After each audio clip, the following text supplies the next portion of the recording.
Hello नमस्कार सभी को। बैंकर्स पॉइंट में आप सभी का बहुत बहुत स्वागत है। डाटा इंटरप्रिटेशन का मैं प्रीवियस ईयर में आए हुए क्वेश्चन 2019-20 में आए हुए क्वेश्चन में करवा रहा था आप लोगों को। 10 मार्क्स का टॉपिक है, जिससे कि आपको पता है कम से कम 2 DI जरूर पूछी जाती हैं। तो इसका जो पार्ट 1 है वो ऑलरेडी अपलोड हो चुका है, तो आप वहाँ जरूर देखें आप लोग। ये इसका पार्ट 2 है, ठीक है। पार्ट 1 में हम लोगों ने 3 DI का सोल्यूशन किया था, जिसमें टेबल DI थी, लाइन ग्राफ था और बार ग्राफ था। और जो क्वेश्चंस का जो समावेश इस तरीके से किया गया था कि सभी लैंग्वेज लगभग आपको क्लियर हो जाए। जो लैंग्वेज के क्वेश्चन आते हैं, फिर सिंपल आपको ग्राफ में से डाटा निकालना है और क्वेश्चन को सोल्व करना है। उसमें रेशियो, परसेंटेज, एवरेज, इन्हीं सब की कैलकुलेशंस होती है। तो इस पार्ट 2 में हम लोग एक अलग टाइप का आप लोगों का टेबल DI देखेंगे और एक पाई चार्ट देखेंगे, ठीक है। इसके अलावा आपका IBPS PO के लिए बचता है कैसलेट DI, जिसका मैं एक वीडियो है मैं आप लोगों को अपलोड करवा दूंगा। तो उससे कैसलेट DI का पूरा कंसेप्ट क्लियर हो जाएगा, तो वहां से आप लोग कैसलेट DI पढ़ पाएंगे। तो अभी मैं आगे बढ़ते हुए कुछ पहले पार्ट के इसमें क्वेश्चन हैं उसको हटाते हुए सीधा मैं चलता हूं अपने सेकेंड पार्ट का जो पहला क्वेश्चन है उसके ऊपर। देखो भाई, ये इस तरीके का एक पाई चार्ट दिया गया है पहले क्वेश्चन के अंदर। देखते हैं क्या इसमें डेटा दिया गया है, इसको समझ के फिर क्वेश्चन सोल्व करने का प्रयास करेंगे। यहाँ पे एक छोटी सी चीज़ मैं पहले ही बता देता हूँ, आपको ध्यान देने लायक कि ये वाला जो है ना, ये मैंने हाथ से बनाया तो थोड़ा सा अलग लगेगा, क्योंकि हल्का सा मिस्टेक था इस क्वेश्चन में। उसको मैंने करेक्ट किया है अपने, मतलब यहीं से बोर्ड से करेक्ट किया है मैंने अपने हाथ से लिख के, ठीक है। तो थोड़ा सा ये आपको रेक्टेंगल नहीं दिखेगा, लेकिन कलर आपको समझ में आ रहा होगा कि ये वाला ये है। चलो इसको समझते हैं पहले, मैं फिर और भी क्लियर कर दूंगा आपके। कि नीचे दिए गए पाई चार्ट वर्ष 2003 में, कौन से वर्ष में, 2003 में 5 दुकानों द्वारा बेची गई शर्ट की कुल संख्या को दर्शाता है, ठीक है। तो ये पाई चार्ट 5 दुकानों द्वारा वर्ष 2003 में बेची गई शर्ट्स की कुल संख्या को दर्शाता है। और शर्ट की कुल संख्या कितनी है, 2800 है। और वो दुकानें अलग अलग कौन सी है, ABCDE। तो टोटल जो शर्ट सारी दुकानों ने मिला के बेची वो तो है आप लोगों की 2800, लेकिन ए ने जो बेची वो ये वाला कलर है।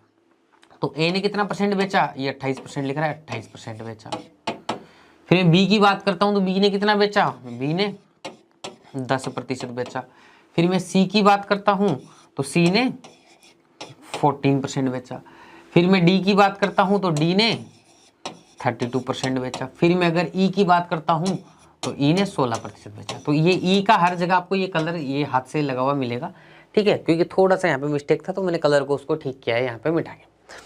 तो इस तरीके से एक पाई चार्ट दिया गया है, इसमें 5 दुकानदार दिए गए हैं ABCDE, ठीक है। इन्होंने टोटल मिला के 2800 शर्ट बेची, लेकिन इस 2800 में से 28% ए ने बेची, 10% बी ने बेची, सी ने 14% बेची, डी ने 32% बेची, ई ने 16% बेची। ऐसे मिला के टोटल 100% जो 2800 शर्ट्स हैं, जो 2100 शर्ट्स हैं, उनको यहाँ पे बेचा गया है।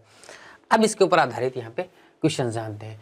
यहाँ पे भी देखो ई का मैंने ये खुद से बनाया है यहाँ पे, और यहाँ पे देखना ये जो गैप खाली है ना, इसको थोड़ा सा इग्नोर कर दीजिएगा आप लोग, क्योंकि तो हल्का सा यहाँ पे इस क्वेश्चन में मिस्टेक था जिसको मैंने करेक्ट कर दिया है।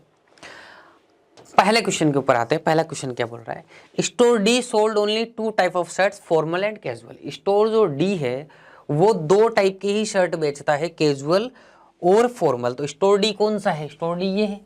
और स्टोर डी कितने परसेंट शर्ट बेच रहा है, 32% बेच रहा है। स्टोर डी की बात हो रही है यहाँ पे, तो मैंने कलर आपको मेंशन कर दिया। बस सीधा सा मतलब ये है कि स्टोर डी 32% सेल कर रहा है यहाँ पे शर्ट्स को।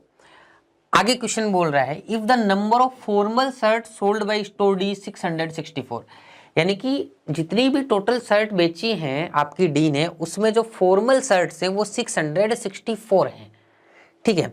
Then what is the respective ratio between the number of formal and casual shirt sold by store D. तो स्टोर डी द्वारा फॉर्मल और कैजुअल शर्ट के अंदर अपने को रेशियो निकालना है, जिसमें से फॉर्मल शर्ट की संख्या आपको 664 उसने ऑलरेडी दे दी है। अब देखो क्वेश्चन ने शुरुआत में बोला है कि जो स्टोर डी है वो सिर्फ 2 टाइप की ही शर्ट सोल्ड करता है, कैजुअल शर्ट हो गई, एक फॉर्मल शर्ट हो गई। तो इसका मतलब उसकी जो टोटल शर्ट अगर मैं निकाल लूं तो उसमें फॉर्मल तो मुझे पता है, तो कैजुअल में निकल जाएगी। टोटल शर्ट वो 32% बेच रहा है, ठीक है। तो 2800 का 32% निकालेंगे तो क्या आएगा, 1% 2800 का कितना होगा, 28 होगा। तो 32 क्या होगा, 32 मल्टीप्लाई बाई 28, ठीक है। मल्टीप्लाई कर दो 28 से इसको, तो 28 दूनी क्या हो जाएगा, 56 हो जाएगा, ठीक है। हासिल कितनी लग जाएगी, 5 की लग जाएगी। और 28 दिया क्या हो जाएगा, 84 हो जाएगा, ठीक है ना। 84 में 5 जोड़ूंगा तो कितना आ जाएगा, 89 आएगा। तो 896 यहाँ पे टोटल शर्ट सोल्ड हुई है। इस 896 में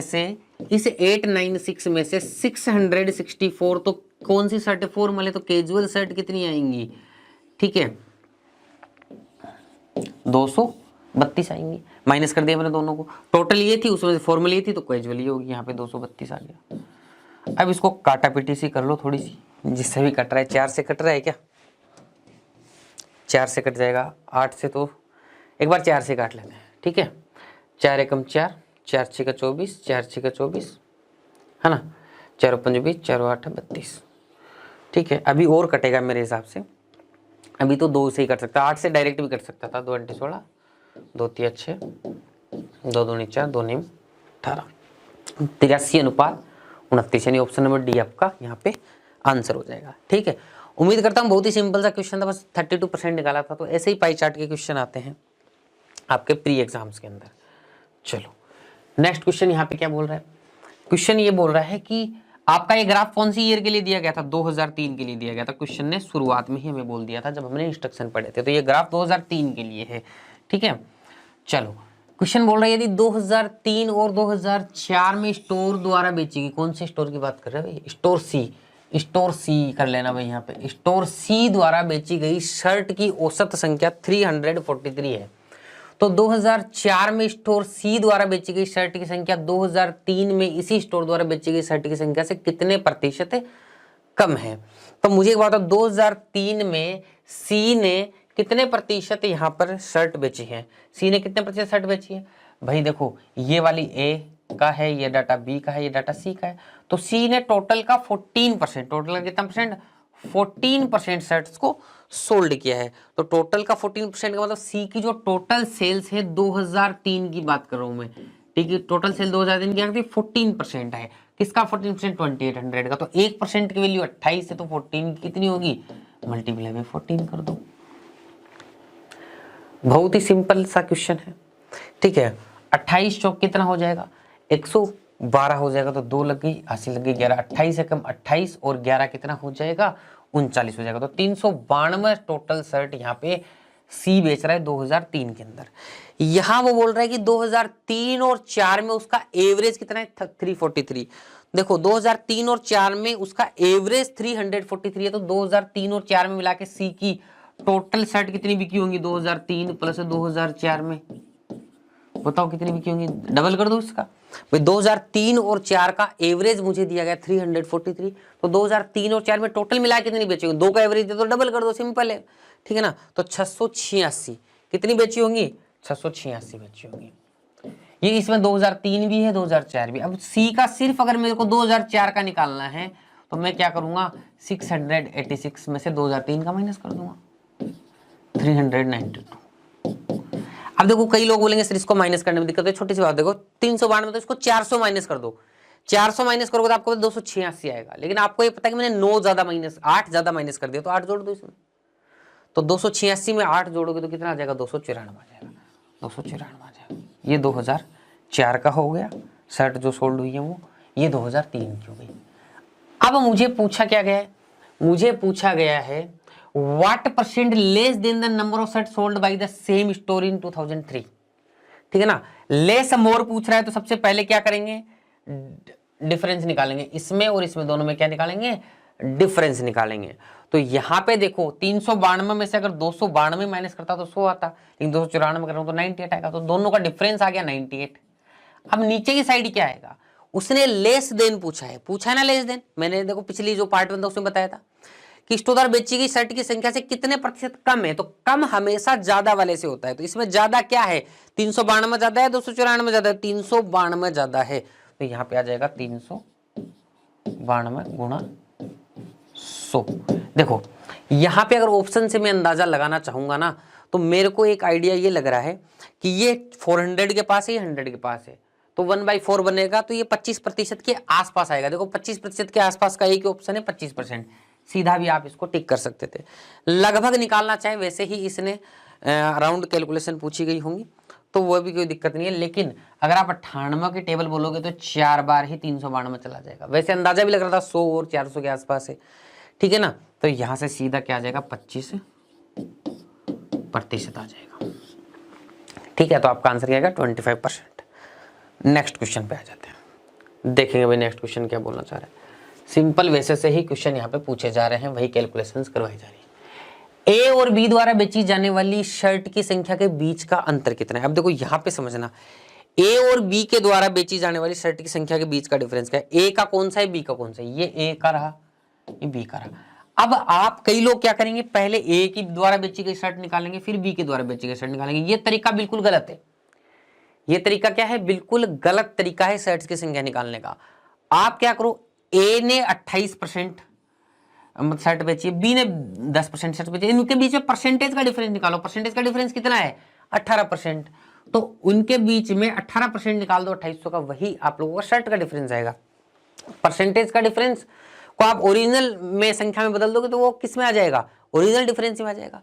तो 18% का डिफरेंस है, तो डायरेक्ट 28 अलग निकाला, 10 अलग निकाला, फिर माइनस के ऐसे नहीं करना है, सीधा 18% निकाल दो। 18%, 28 का 18% क्या आ जाएगा, ये आ जाएगा आपका आंसर। तो इसमें क्या हो जाएगा, कौन सा आंसर हो जाएगा। देखो मैं तो ना इसमें भी अब मल्टीप्लाई नहीं करूंगा। क्यों नहीं करूंगा मैं मल्टीप्लाई, सिंपल सा लॉजिक है, 8 × 2 64, तो लास्ट में 4 आना चाहिए। ऑप्शन एक ही दिया, एग्जाम का क्वेश्चन है, एग्जाम के ऑप्शन है, एग्जामिनर चाहता है कि आप सीधे टिक कर दो इसको, लेकिन फिर भी अगर कोई चाहे तो कर सकते हैं, इसमें कोई दिक्कत नहीं है। मतलब वो करने में कहाँ दिक्कत आ रही है, मल्टीप्लाई इतना बड़ा तो मल्टीप्लाई ही नहीं है। तो वैसे आपका आंसर आ जाएगा 504। ठीक है, अब आ जाते हैं नेक्स्ट क्वेश्चन के ऊपर।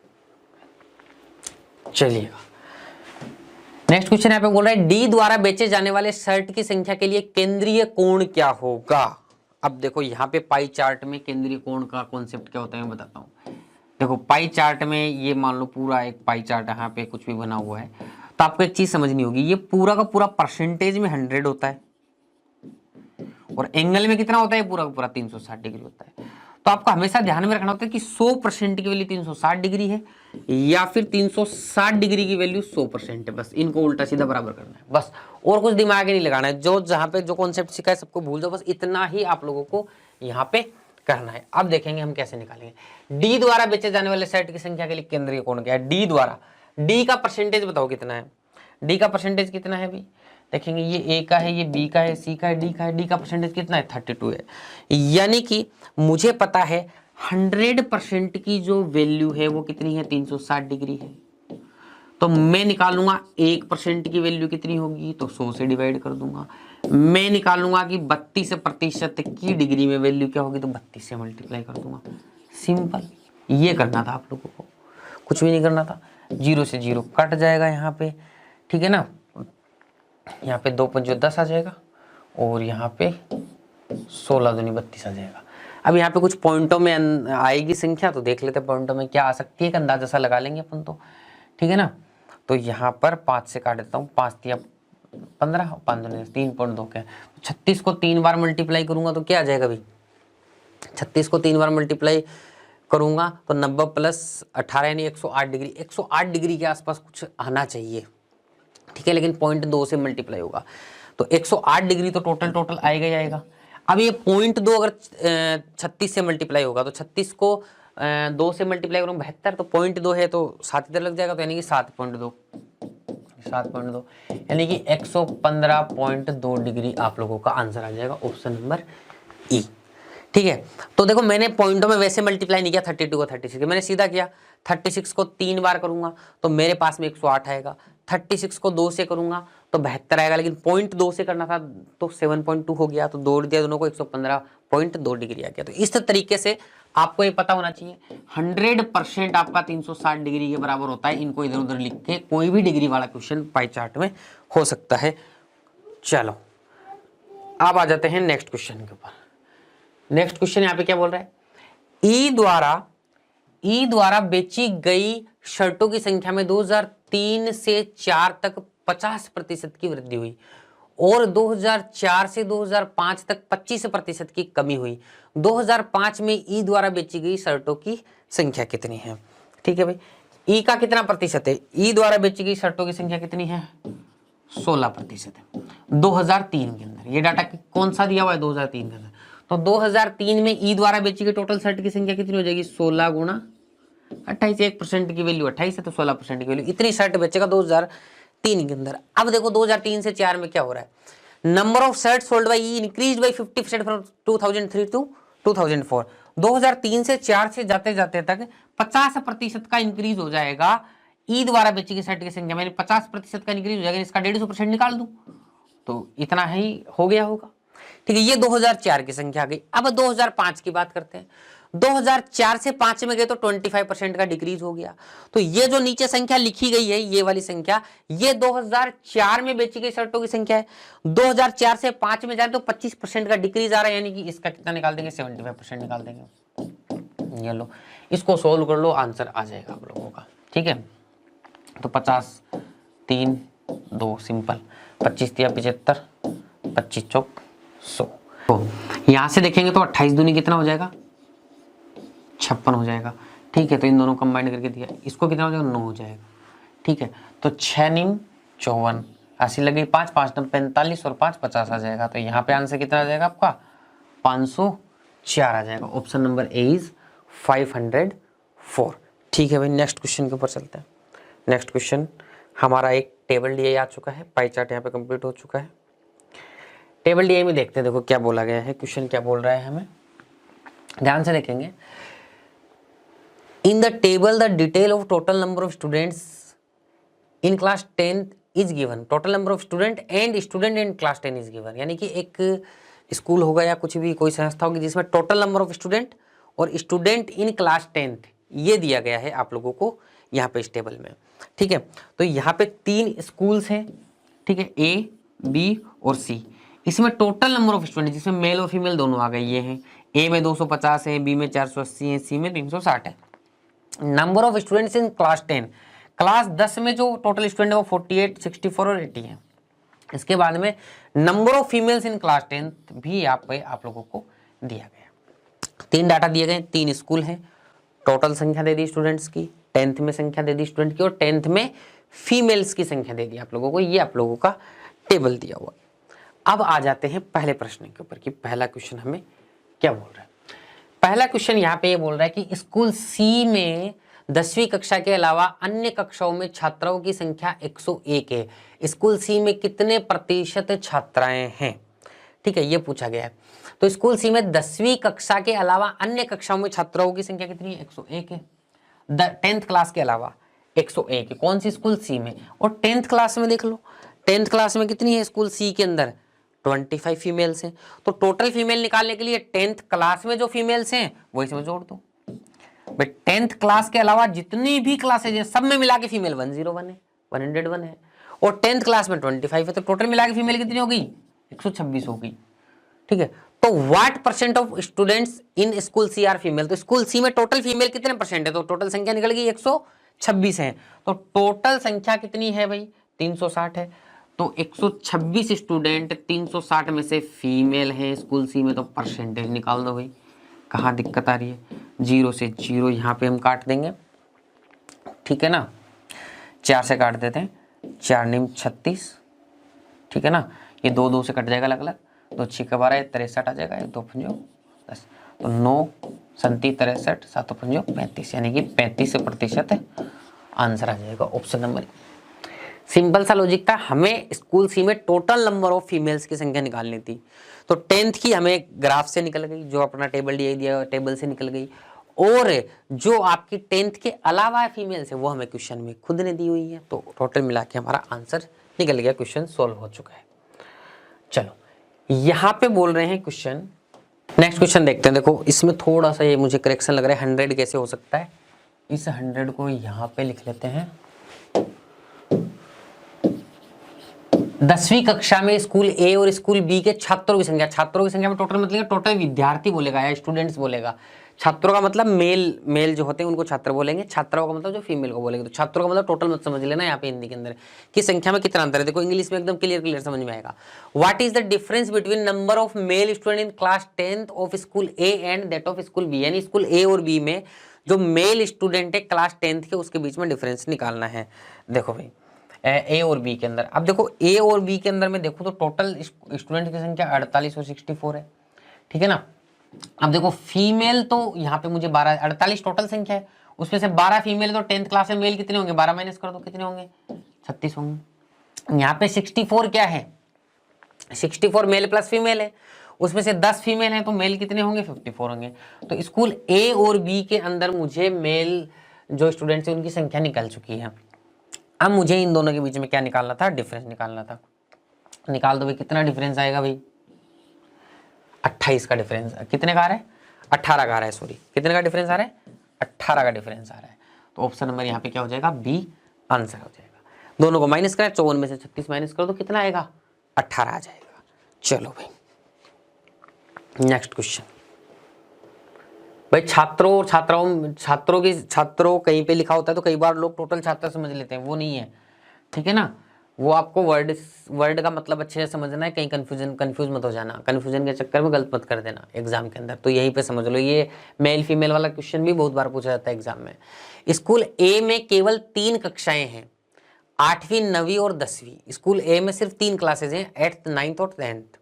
यदि कक्षा 8 और 9 में छात्रों और छात्राओं की संख्या के बीच संबंधित अनुपात 55:46 है, तो कक्षा 8, एक सेकंड हो गया, तो ये 8वीं कक्षा में छात्रों और छात्राओं की संख्या कितनी है, ठीक है ना। तो ये बोल रहा है कि 8th क्लास के अंदर छात्रों छात्राओं की संख्या कितनी है, पूछा है इसने, ठीक है। तो सिंपल सी बात है, स्कूल ए में कितनी क्लास है, 8 9 10, तीनों क्लासों में मिला के टोटल स्टूडेंट 250 है, ठीक है ना। उसमें से 10th क्लास में टोटल 48 है, यहाँ पे ये दिया गया है, ठीक है ना। तो यदि कक्षा 8 और 9 में छात्रों और छात्राओं की संख्या के बीच संबंधित अनुपात 55:46 है, तो 8वीं कक्षा में छात्रों छात्राओं की संख्या कितनी है, टोटल मिला के पूछी गई है, ठीक है ना। तो कक्षा 8 और 9 में अनुपात कितना है, 55:46, ये क्लास है, क्लास 8 और 9 में 55:46 का अनुपात है। अब देखो इसमें टोटल 250 स्टूडेंट्स हैं, उसमें से 10th में 48 है, तो 8th प्लस 9th में कितने होंगे, 8th प्लस 9th में कितने स्टूडेंट होंगे कक्षा ए के अंदर, 250 में से 48 माइनस कर दो, कितने होंगे, 202 होंगे। यानी 8वीं और 9वीं कक्षा के अंदर मिलाकर जो टोटल छात्रों की संख्या होगी वो कितनी हो जाएगी, वो आपकी 202 हो जाएगी। यहाँ पे देखो अनुपात कितना बन रहा है, ये अनुपात बन रहा है 101। 8th तो 9th के टोटल स्टूडेंट्स का अनुपात 101 है, लेकिन ये टोटल स्टूडेंट की संख्या 101 नहीं होगी, कितनी है, 202 है। तो कितने से मल्टीप्लाई, 2 से मल्टीप्लाई। तो मुझे क्या निकालना था यहाँ पे, 8वीं कक्षा में छात्रों छात्राओं की संख्या कितनी है, तो 8वीं की निकालने के लिए इसको 2 से मल्टीप्लाई कर दो, कितने हो गए, 110 हो गए। तो आंसर आ जाएगा option number C. Simple ratio की कैलकुलेशन थी, आराम से क्वेश्चन सोल्व। बस आपको ये ध्यान में रखना है कि मेरे को 10th क्लास का डाटा टेबल में दिया हुआ है, तो वहां से यूज करना है। चलो भाई नेक्स्ट क्वेश्चन के ऊपर चलते हैं।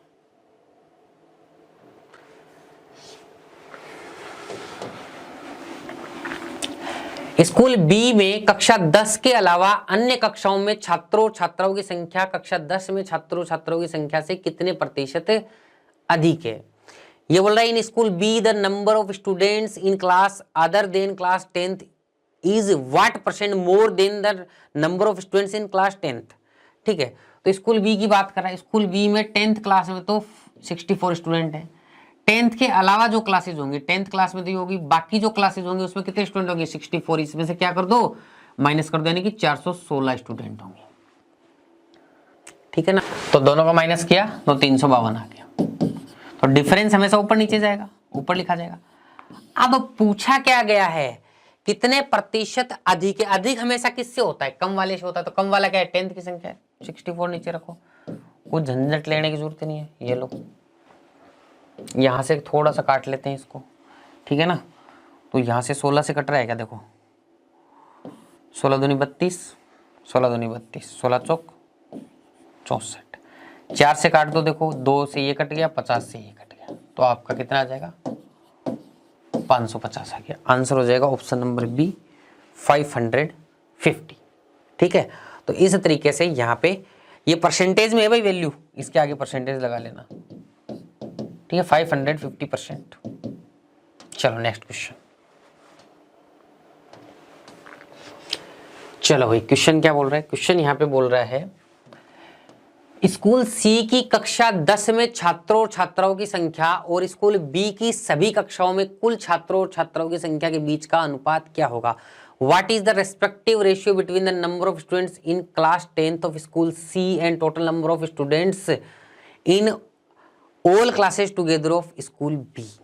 ठीक है ना, तो स्कूल सी की तो 10th क्लास, तो स्कूल सी की 10th क्लास में कितने स्टूडेंट हैं? 80 स्टूडेंट हैं। और स्कूल जो बी है उसकी टोटल छात्रों की संख्या, स्कूल बी में टोटल छात्र कितने हैं? 480। इन दोनों में अनुपात निकालना था। ये काट दो भाई, 8 एकम 8, 8 छक्का 48, 1:6 आपका क्या आ जाएगा? इसमें आंसर आ जाएगा। तो बहुत ही सिंपल से क्वेश्चन आए हुए हैं प्री एग्जाम में आए हुए क्वेश्चंस में आपको करवा रहा हूँ। तो सिंपल क्वेश्चन आए हुए, तो आपको एक लेवल का यहाँ से अंदाजा भी लग रहा होगा कि एग्जाम में क्या लेवल रहता है। प्री में कुछ ज्यादा खास चीजें नहीं पूछी थी, बस कैलकुलेशन में आपका दिमाग थोड़ा सा तेज चलना चाहिए। चलो नेक्स्ट क्वेश्चन के ऊपर आते हैं। क्वेश्चन क्या बोल रहा है? स्कूल ए और बी की कक्षा 10 के विद्यार्थियों की औसत संख्या कितनी है? ए और बी की कक्षा 10 के, दोनों को जोड़ दो यार, दोनों को जोड़ूंगा कितना आएगा? 48 में 64 जोड़ दो। ठीक है, तो 60 और 40 100 और 8 और 4 12 यानी कि 112 आएगा। तो 112 में 2 का भाग देना है, तो कितना हो जाएगा? 56 हो जाएगा। ठीक है, तो ऑप्शन नंबर ए 56 है। बहुत ही सिंपल डी है, तो पता नहीं कौन से पेपर में आई है, जिसके आई है उसकी लॉटरी लग गई होगी, उसने तो फटाफट ही निकाल दिए होंगे सब कुछ। ठीक है, बस ये छात्र छात्राओं में कंफ्यूजन नहीं होना है। अब आप लोगों की 5 डीआई थी, पार्ट 1 पार्ट 2 करके मैंने दोनों की दोनों सारी डीआई कंप्लीट कर दी है। एक कैसले डीआई का कॉन्सेप्ट बचता है, जो कि मैं आप लोगों को एक अलग से वीडियो प्रोवाइड करवा दूंगा उसकी। तो इस तरीके से आपका डीआई का तो पूरा समाधान यहाँ पे प्री के लिए हो जाता है। तो पार्ट 1 पार्ट 2 वाला वीडियो और प्लस कैसले डीआई वाला वीडियो देख लेंगे तो आपका डीआई का काम हो जाएगा। IBPS PO प्री के एग्जाम में आप देख लेना जाके, इसी टाइप के से कुछ क्वेश्चंस, इसी टाइप के ग्राफ आपको एग्जाम के अंदर देखने को मिलेंगे, बस वैल्यू दूसरी रहेगी और कुछ नहीं होगा। ठीक है भाई, तो उम्मीद करता हूँ आपको वीडियो पसंद आया होगा। और कौन कौन से टाइप के आप वीडियोस मेरे से चाहते हैं, काफ़ी कुछ मैं पढ़ा चुका हूँ ऑलरेडी यूट्यूब के ऊपर। तो अगर कुछ नया आप लोग पढ़ना चाहते हैं तो कमेंट करके जरूर बताइएगा। बहुत बहुत शुक्रिया।